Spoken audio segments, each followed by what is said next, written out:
Techniques, lures, patterns, structures, all can make a bite special, but they're all just parts. Pieces of the true experiences and memories we as outdoorsmen grow to cherish every time we step off the dock or out onto the ice.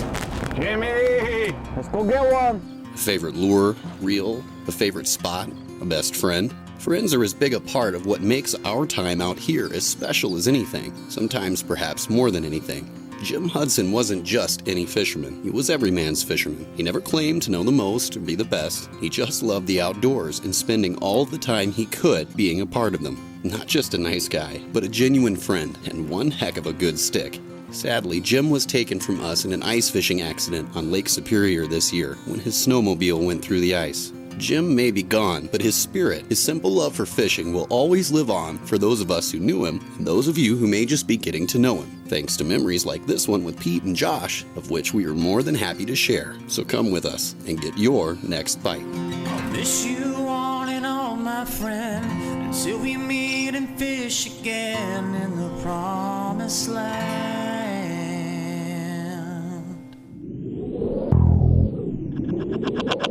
Just looking for the next bite, next bite, next bite, next bite. Just looking for the next bite.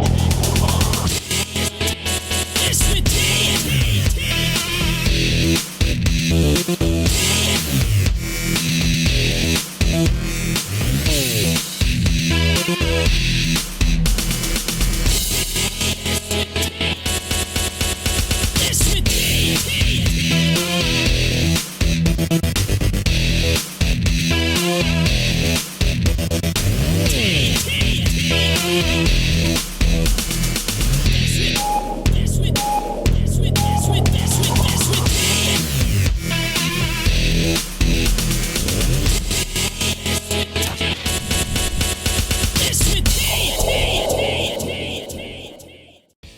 Fall musky fishing is some of the best fishing that the season has to offer. Got one. Unlike the golden 3 weeks in September, however, when water temps are still warm enough for working baits faster and shallow, true fall musky fishing means cold water, which also means semi-deeper fish, and often fish who are a bit harder to convince into chasing anything moving too fast. Got all the wind blowing around here and had to get another. Oh. Get him in there, Jimmy. All right, buddy. It really is a game of cat and mouse, except in this case, the mouse has some serious teeth. He doesn't have a whole lot of dental work. Probably why he was trying to munch on old Freddy. That is a nice fish. Pretty, too. And is quite a heck of a lot bigger than the cat. But Pete's approach to finding fish isn't having some secret spot up his, Josh's, or Jim's sleeve. Oh, wow. It's just putting in time covering water. But the key is doing it as smartly as they can to really work each spot over as best as possible. For the late fall pattern, as far as what you want to target, it's a little bit deeper spots. Deeper edges, deeper shorelines, sharp breaks into the main basin is just a real good general rule. The other thing that's really different, where we're actually running 3 live baits a day, because we can legally do that here in Wisconsin. You're legal to have 3 lines per person. When I'm working a sharp break, whether it be a main lake structure or a shoreline like we're fishing right now, rather than just going in a straight line, I'm constantly moving in and out, kind of bumping up against the main edge, out again. You'll see a zigzag pattern of a previous trail where we're back fishing the same shoreline, and you can see it's very irregular. And that's what I'm doing though. I'm constantly checking, bouncing in and out, trying to pattern where the fish are and just possibly trigger a fish that may be following one of the live baits too.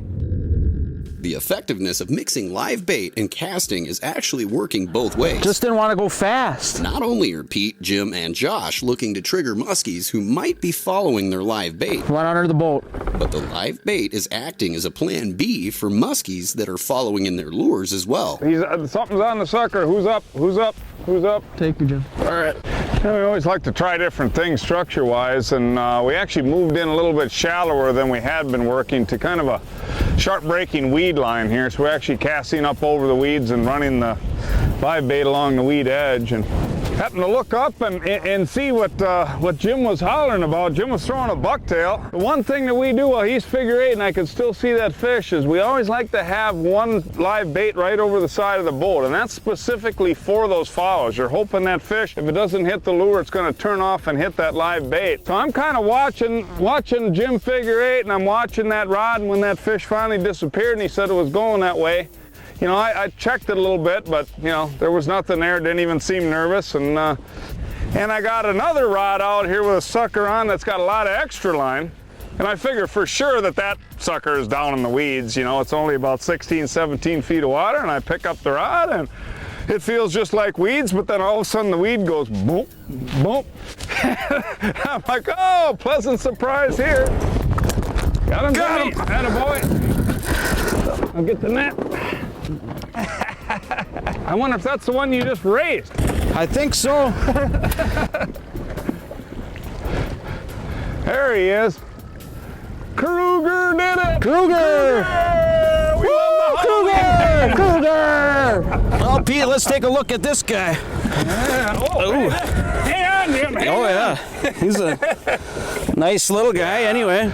What are you talking about, little one, man? That's a nice fish. Yeah, it's decent. You know, the thing that was cool about him is he fought hard. I just love him in the fall, how hard they fight. Oh, that's a real nice fish. I'll tell you what, I hate to really admit to this, but I spent a lot of days where I'd kill for one of those. It's a good fish. Let's get him back. Yeah. Nice hook set, by the way.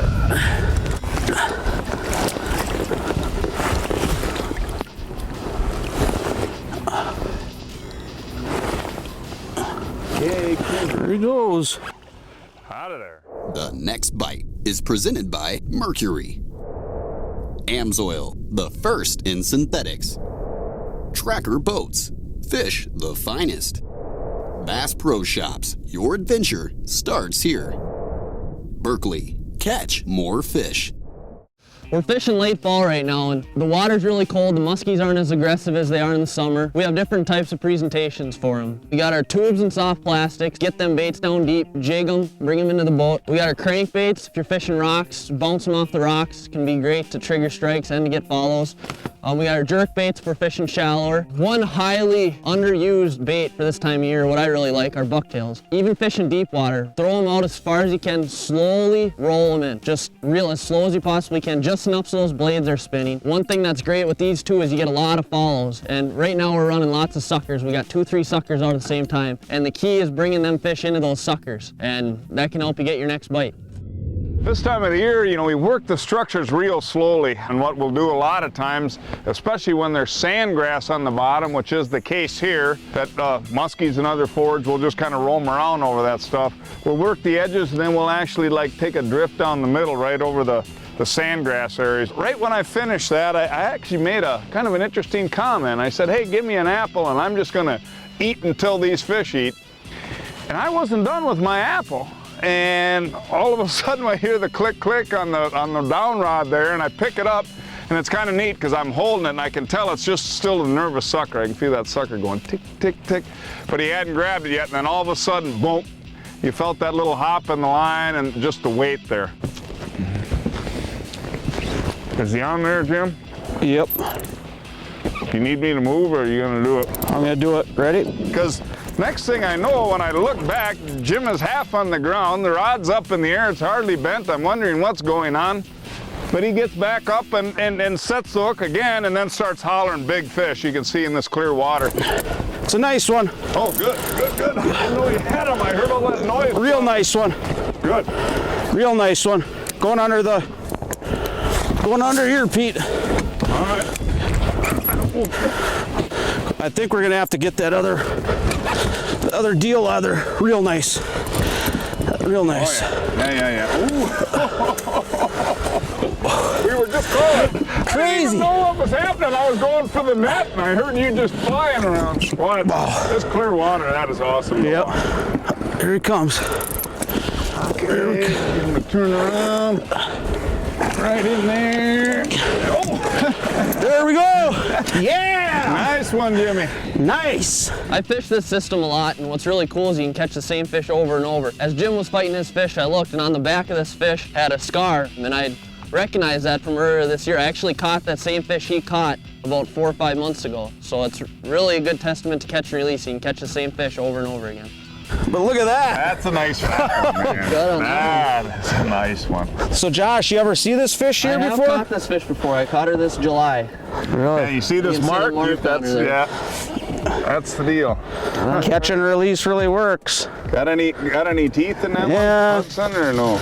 Little bit. Just a little. Boy, they're gummers out here. Yeah. I think Josh has knocked all their teeth out.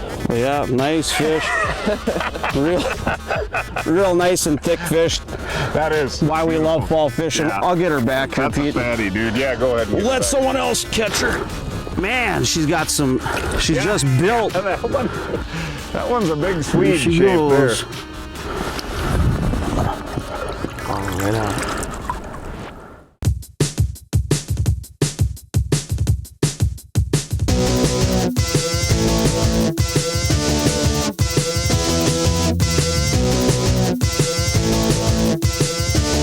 The Real Deal. Real fishing information from real fishing experts. Presented by AMSOIL. You know, trolling for muskies is an extremely effective system, especially when you want to cover a lot of water, whether it be a deep water area or a long edge or maybe a big shallow flat. You got to cover a lot of water. Trolling is the best way to go. People ask me all the time, what type of line should I be using trolling? And really pretty simple. It's just a twofold system. For my down rods that I want to achieve a little bit more depth, these are the lines that are running right out straight behind the boat or down off to the side. I generally want to get a little more depth, and a lot of times I'm purposefully bumping structure. I'm bumping rocks, so I want a little more abrasion resistance, and I also want those lures to be able to get down deeper. For that reason, I use super braid. I'll generally use spider wire ultra cast in the 65 or 80 pound test, or fireline braid works well for that. And now for planer boards, it's kind of interesting. Monofilament's the way to go, and a lot of people worry about monofilament because it's got stretch. They think they're not going to get as good a hook sets. I've actually found that anytime you're using a planer board or anything with a release, downrigger release, it might be a mass system release, those hold in better. The monofilament holds in better, where the super braid may actually tear that release up. And it seems like with that extra stretch, you actually have better hookups, and you'll have a higher percentage of fish getting to the boat. The other thing in general, just for both types of trolling, is you want a nice long rod, but you also don't want a real stout rod. You want a pretty good taper to it, medium heavy and a fairly fast tip. Something about that, when they grab those baits and they start to shake, that combination of that stretching and pulling, I think, is actually what drives the hooks in and helps you catch more muskies. While using quick strike rigs with the safety of these fall muskies in mind for the live bait. Is he going away from you? Yeah. You want me to get back? He's under this line. They aren't much good for a hook set if you don't have the right positioning set between you and the fish. He won't go down. He's freaking sitting right there. Yeah, I can see him. You can't let the muskie hang on to the sucker for too long either while you try to line things up. You got him, buddy. There he is. Oh, there goes the sucker. Otherwise, you risk the muskie spitting out the sucker, or worse, really, the muskie swallowing the sucker with a tearaway hook still attached. These live baits and quick strike rigs, boy, this time of the year, especially in northern Wisconsin, there's some other places like that, but they're just really probably your best opportunity to get a late fall muskie. So they can make or break your trip. If you don't have them, your odds really go down. On the other hand, it's extremely important to know how to use them, because the bottom line is, if you use them wrong, you're actually going to be out there killing fish. You absolutely cannot let those fish take the bait for a long period of time. Those stinger hooks are barely underneath the skin of that live bait. That front hook or rubber band system is barely in there. It's all set to break. That's what you're doing. You're getting that big hook set and you're breaking that system out and then into the muskie's jaw. So right away, anytime you got a live bait maybe over the side of the boat, and if that fish gives you an angle right away, you always want that angle away, so you're gonna set the hook in the opposite direction of which way that fish is going. Now, in a lot of cases, you got big wind, or the fish may be moving funny and you don't know just by the way that muskie grabs the bait. You got to make it move, okay? So there's two ways to do that. Either you start putting a lot of pressure on the fish, actually force it to make a move, and then set the hook in the opposite direction, or something that really works well is just starting that big motor, and you literally go back and you want to park right on top of that fish. You want to scare it. And if it moves at all in any different direction at that point, all you got to do is set the hook right away. Got him, buddy? Oh! Whoa! I guess we can shut off the motor now. I think he's got him. on! That thing just skied. That was unbelievable. Tarpon time. Yeah. Nice fish. Nice job, Josh. I got him, buddy. All right. That's a Wow. Big fish. Yeah. Awesome. All right. Nice fish. Right. Way to go. That is a nice fish. There you go. Oh boy, that is a nice one, dude. That's a chunky one. Yes, it is. I'll tell you what. That's a bigger fish than I thought. Yeah, now she's got some chompers. Yeah. Nice fish. We like that. Oh, she's roaring. Yeah, nice fish, Josh. Really nice. Very cool. Cool. Cool. Real nice fish. Good job, Sweet. man. Gotta love suckers. I tell you what, it's been fun. It's so fun to watch that and just see that hook set and feel it, you know. Better than setting the hook on it. Big old muskie. Brick wall. Yeah, exactly. Brick wall, man.